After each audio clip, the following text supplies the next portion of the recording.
Hey y'all, the SAVE plan is at risk, and I'm going to explain why.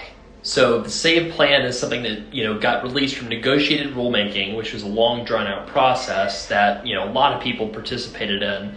And this rule got put forward. It was supposed to go into place July 1 of 2024, but they early implemented the SAVE plan through just executive actions and flexibilities, right?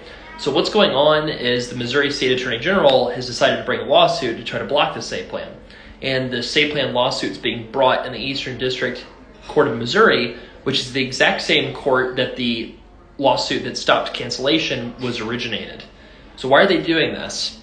It's because in the Eastern District of the Court of Missouri, you can appeal this decision if they don't win to the Eighth Circuit Court of Appeals, which happens to be one of the most conservative courts in the country. And if they lose there, then they will very likely appeal this to the Supreme Court. Now, there's a couple different legal theories that they're using as to why the SAVE plan should be blocked.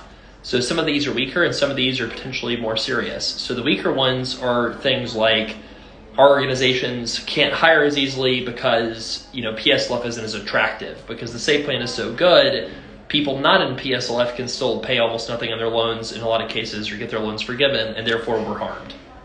And therefore our organizations have standing.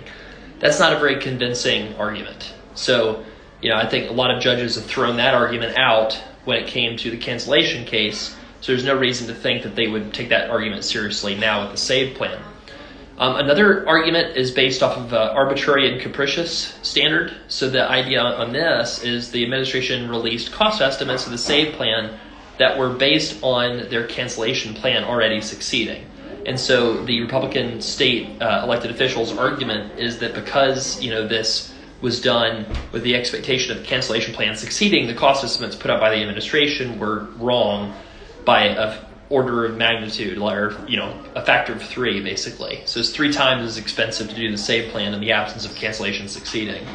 And then the most serious risk to the SAVE plan in this legal lawsuit is basically the same argument that they made to stop cancellation, which is Mohila is going to lose borrower accounts with the SAVE plan. Mohila is harmed, and therefore they're standing by the state of Missouri because Missouri is an instrumentality of the state of Missouri, and therefore they have standing and they can proceed to the merits. So this is the thing that's got me concerned.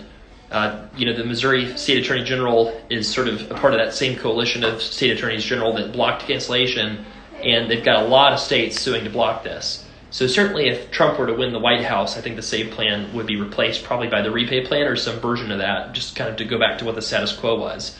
But it could also be the case that, if this lawsuit succeeds against the SAVE plan, that the SAVE plan could have, it could essentially either be blocked to new signups, which might happen according to some of the lawsuit stuff that I've read, or the SAVE plan could be, eliminated entirely and everybody could be put back on repay or something like that.